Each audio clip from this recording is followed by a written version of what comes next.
I still hear the snap of the belt before I hear her scream. It's strange how trauma rearranges sound, how it slows time, how it burns itself into you like a brand that refuses to fade. I remember the carpet against my knees, the metallic taste of fear on my tongue, my father's voice booming with the same authority that ruled my childhood like a cold empire. Your trashy little thing needs to learn manners. My daughter was 5. 5! She couldn't even lift her hands fast enough to shield her face. And my sister? God, my sister actually clapped. A sharp, delighted applause like she was watching a circus act. "Great work, Dad! Now she won't disobey my kids!" I didn't scream. I didn't lunge. I didn't beg. I did what I've always done with monsters. I waited. My mother leaned in close, her breath sweet with the tea she'd been sipping while my father beat my child. Her eyes were dead, ice on a winter windshield. "Pick her up and get out. You've messed up our relationship with your sister's family. Never step foot in this house again." She said, "relationship," like it was sacred. Like my daughter's tiny, unconscious body was an inconvenience. I lifted her. Her head flopped against my shoulder. Too still, too quiet, and I walked out. Quietly, just like they taught me. Never make noise, never fight back, never cause trouble. But they never taught me what to do once I grew teeth of my own. Backstory setup.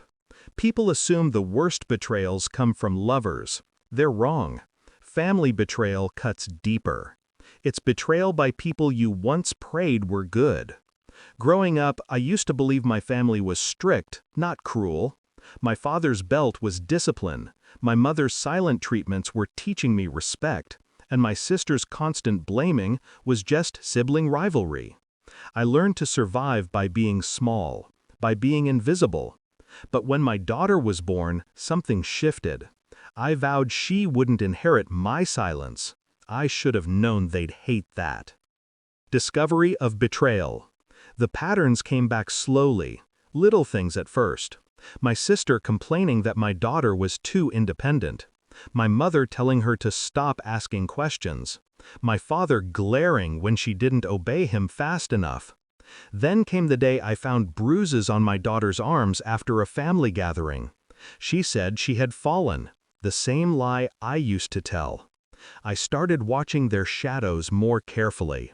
My daughter flinched when my father raised his hand to gesture. She hid behind me when my sister walked in the room. She refused food my mother gave her. That's when I knew. The past wasn't haunting me, it was circling her, and I wouldn't allow it. Shift in mindset. Most people think revenge starts with rage. Mine started with silence. I didn't confront, I didn't accuse, I didn't shout. I planned. I called a doctor, documented the bruises. I called a lawyer, asked the right questions. I installed a small recorder in my bag the next time we visited. And that recorder captured everything. The insults, the shouting, the belt, the applause, my mother's icy dismissal. I didn't react that day, even as I carried my unresponsive daughter out of the door. I let them think they'd won.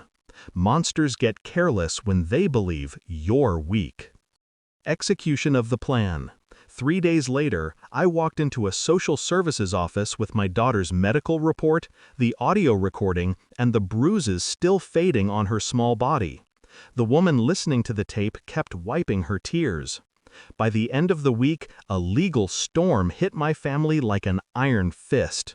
Child abuse charges, neglect charges, endangerment charges. Investigation into past complaints buried by my parents' influence. My sister's perfect suburban life shattered the moment officers took her in for questioning. My father was fired before his court date even arrived. My mother, who'd built her reputation on being a pillar of family values, was exposed for covering up abuse. But I wasn't finished. I sued for damages, for emotional trauma, for every scar they left on me and every one they tried to carve into my daughter. Their property went next, then their savings, then the respect they'd weaponized their whole lives. All gone, piece by piece. The empire that raised me collapsed under the weight of its own cruelty. Climax and confrontation. The last time I saw them was in the courtroom. My father's hands trembled. My mother wouldn't look at me. My sister cried like she was the victim. The judge played the audio recording. My daughter's scream echoed in that silent chamber. The belt, the applause, the cold dismissal, all of it. When the judge asked if I wanted to speak, I stood. I faced the people who raised me, the people who broke me, the people who nearly destroyed my child. I warned you once, I said softly. When you hurt me, I survived. But when you touched my daughter, you